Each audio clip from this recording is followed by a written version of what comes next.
ওমরে ফারুককে বাঁচাও। মদিনার সব ডাক্তাররা দৌড় দিয়ে চলে আসছে ওমরকে বাঁচাবার জন্য। ডাক্তাররা এসে ওমরের দুই পিঠে এমনি হাত দিয়েছে, হালকা করে ওমরকে উঠিয়েছে। ওঠানোর পরে ঠোঁট দেখেন, এই ঠোঁট আর এই ঠোঁট দুইটা হা করেছে। মনে করেন এটা হচ্ছে আতর নয়, এটা হচ্ছে পানির একটা বোতল বা পেয়ালা। পানি দিয়ে মুখে পানি দিয়েছে। পানিটা গলা দিয়ে নেমে মুখ দিয়ে নেমে পেট কেটে এতটা ফেলে গেছে যে গলা দিয়ে মুখ দিয়ে পানি নেমে সব পানিগুলো পেট কেটে বাহিরে বের হয়ে গেছে। বলছে দুধ নিয়ে আসো, দুধ সহজে বের হবে না, কারো খাবার। দুধ নিয়ে আসছে, গলা দিয়ে নেমে মুখ দিয়ে নেমে সবগুলো দুধ পেট কেটে বাহিরে গলগল করে বের হয়ে গেছে। এই দৃশ্য দেখে সাহাবীরা বুঝে গেছে ওমরে ফারুক হয়তো বা আর বেঁচে ফিরবে না, এই তো হায়াত শেষ। এক সাহাবী দূর থেকে দেখছে ওমরে ফারুক তার চোখটা এক ছোট্ট করে খুলেছে, একদম ছোট। ওই সাহাবী দূর থেকে দৌড়ে আসছে, মালাকা ইয়া ওমর, হে ওমর আপনার কি হয়েছে, কি লাগবে আমাকে বলেন। ওমরে ফারুক জবান দিয়ে একটা কথাও বলছেন না। একবার কান দেখাচ্ছে, আরেকবার মুখ দেখায়, একবার কান আরেকবার মুখ। এর ইঙ্গিত হলো তুমি তোমার কানটা আমার মুখের কাছে দাও, ইশারা ইঙ্গিতে ফিস ফিসে কথা বলবো। দৌড় দিয়ে এসে কানটা মুখের কাছে দিয়েছে আর ভাবছে হয়তো আমাকে বলবে তুমি আমার বউকে দেখে রেখো, ছেলেকে দেখে রেখো, রাষ্ট্রের সম্পদ দেখে রেখো, এটাই হবে শেষ কথা। না না, ওমরে ফারুক জীবনের শেষ মুহূর্তে একটা কথা বললেন, এই সাহাবী কারো খবর লাগবে না, আমাকে একটা খবর দাও।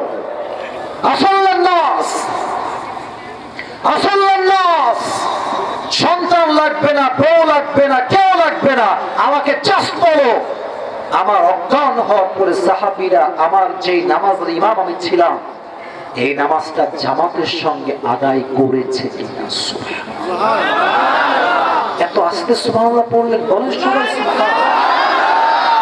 আরে এটা কোন সাহাবী ভাই? যেই সাহাবী দুনিয়াতেই জান্নাতের টিকিট পেয়েছে। Could you imagine that? সে জান্নাতি সাহাবী, আল্লাহর হাবিব তার হাতে টিকিট দিয়েছে, ওমর আমি জান্নাতে যাব, আমার বাম হাত তোমার হাতে থাকবে, তুমি আমার বামের সাথী হয়ে জান্নাতে প্রবেশ করবে। সুবহানাল্লাহ। সেই সাহাবী জীবনের শেষ মুহূর্তে নামাজকে ভুলে নাই। আজ কি বলবো কষ্টের কথা, আসরের নামাজ হচ্ছে সিরাজগঞ্জের মাটিতে মসজিদে, আর যুবকরা রাস্তায় দাঁড়িয়ে কেউ টিকটক বানাচ্ছে, কেউ পাবজি এবং ফ্রি ফায়ার খেলে বেড়াচ্ছে। 3 নাম্বার, আল্লাহকে পেতে চাইলে নামাজ লাগবে। রাত 12টা বেজে গিয়েছে, উঠো না, মাঝখানে একজন উঠো না, বসো বসো। 4টা আমল, কোনো ব্যাখ্যা নাই, জাস্ট বলে যাচ্ছি। 1 আত্মার পরিশুদ্ধি, মুখস্থ রাখেন। 1 আত্মার পরিশুদ্ধি, 2 নবীর ভালোবাসা, 3 হচ্ছে নামাজ। 4 নাম্বার আব্বা আম্মার দোয়া।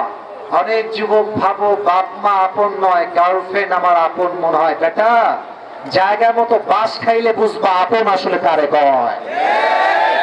মেয়েরা কিন্তু পোল্ট্রিবাজি খুব ভালো করতে পারে। আমি সব মেয়েকে এক পাল্লায় মাপছি না, ভালো করে ফেসবুক অবজার্ভ করো, দেখবা মেয়েরা always they look for better option. তারা অলওয়েজ দেখে যে প্রেম তো করলাম এইটার সাথে, ঠিক আছে করার সময় তো প্রেম করেছি, বাট বিয়ে করব তাকে যেটা এটার চাইতে আমার জন্য বেটার অপশন হবে।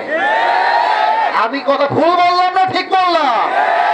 বিপদে পড়লে বুঝবা গার্লফ্রেন্ড তোমার আপন নয়, বিপদে একমাত্র বাপ মা ছাড়া কাউকে হারিকেন দিয়ে খুঁজে পাওয়া যায় না। আব্বা আম্মার দোয়া লাগবে। হাদিস কি বলছে? রিদাউর রাব্বি ফি রিদাইল ওয়ালিদাইন ওয়া সাখতুর রাব্বি ফি সাখতিল ওয়ালিদাইন। আব্বা আম্মা খুশি, আল্লাহ বলছেন আমি আল্লাহও খুশি। সুবহানাল্লাহ পড়বেন না আপনারা? 4 নাম্বার আব্বা আম্মার দোয়া। 6 নাম্বার ধৈর্য। 5 নাম্বার ধৈর্য। 6 নাম্বার অল্পতে শেষ করছি, আর ব্যাখ্যা দিব না, রাত 12টা বেজে পার হয়ে গেছে।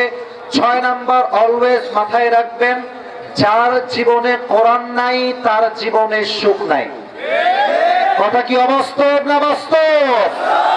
আজহারী সাহেব যশোরের মাহফিলে বলেছেন, আগে আমরা অনেক দেখেছি স্বৈরাচার, স্বৈরতান্ত্রিক রাজনীতি। এই দেশে শান্তি কায়েম করতে চাইলে কোরআন থেকে প্রেসক্রিপশন নিয়ে এই দেশের জাতীয় সংসদে আমাদের সহায়তা হবে। যুবক ভাই আছে কিনা বলো? 6 নম্বর, কোরআনকে আপনার জীবনে নিয়ে আসেন। আয়াত শোনেন, ওয়ামা আতাকুমুর রাসূলু ফাখুযুহু ওয়ামা নাহাকুম আনহু ফান্তাহু, whatever he brings with, take it. Whatever he forbids, abstain from it.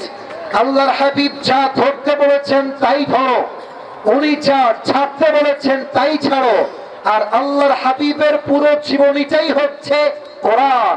খুলুকুহু আল কোরআন, যে কোরআন মানবে আল্লাহ তার নিজেই বন্ধু হয়ে যাবে। ঠিক কি না? 7 নম্বর আমলটা আমি প্র্যাকটিক্যালি করাই দিতে চাই, প্র্যাকটিক্যালি করাবো। সবাই একটু হাত তোলেন। হাত তুলেছেন সবাই? এবার এই ডান হাতটা এখানে রাখেন, বাম হাতটা নামায় দেন। আশা করছি বুঝে গেছেন। ডান হাতটা বুকে রাখেন, বাম হাত নামায় দেন। ডান হাত বুকে আছে সবার?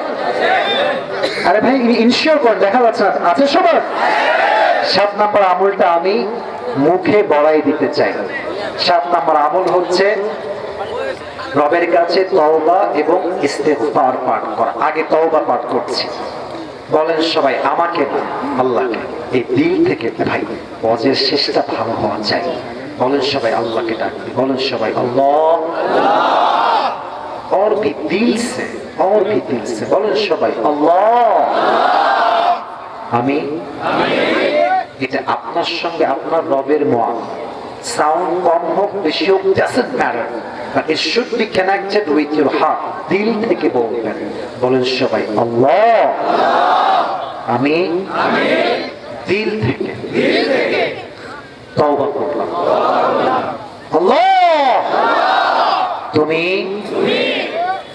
আমার জীবনের সব গুনাহ মাফ করে দাও। পরে সবাই দিল থেকে আমিন। ইস্তেগফার শিখাইতেই জাস্ট 2 শব্দের ইস্তেগফার, এত ছোট যে আপনি কল্পনাই করতে পারবেন না যে এটা কত সহজ।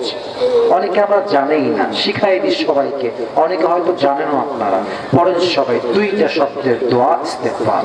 পড়েন সবাই আস্তাগফিরুল্লাহ। আমি সবার থেকে শুনতে পাইনি, সো সরি। সবাই বলেন আস্তাগফিরুল্লাহ। এটা একটা ইস্তেগফার। আরেকটা আছে, এটা অনেকেই জানেন অনেকে জানেন না। পড়েন সবাই আল্লাহুম্মা গফিরলি। এর অর্থ হচ্ছে, আমি অর্থ বলছি, আপনারা জাস্ট আমিন বললেই শেষ হয়ে যাবে। আল্লাহ, আমি আমার জীবনে অনেক গুনাহ করেছি, অনেক অন্যায় করেছি, অনেক জুলুম করছি। আল্লাহ, আমি সিরাজগঞ্জের এই চান্দাই কোনার মাটিতে বসে তোমার কাছে মাফ চাই, ক্ষমা চাই। আল্লাহ, তুমি আমাদের জীবনের সমস্ত গুনাহকে আজকে মাফ করে দাও। পড়েন সবাই আমিন। হাতটা নামায় দেন। আমি যারা দাঁড়িয়ে আছেন আপনার রাখবো, আপনার আমার পরিজার ভাই, দোয়ার জন্য একটু বসে যান, দোয়ার জন্য বসে যান। ওটা দেখা যাবে আগে, পরে বসে যান। এই তো বসে গেছে, দেখছেন কত ভদ্র এরা, দেখেন সব বসে গেছে। এরা এমনি বসে গেছে। বসেন বসেন ভাই, হুজুর ভাইয়ারা, হুজুর ভাইয়ারা, এই বেইমানি করেন না ভাই।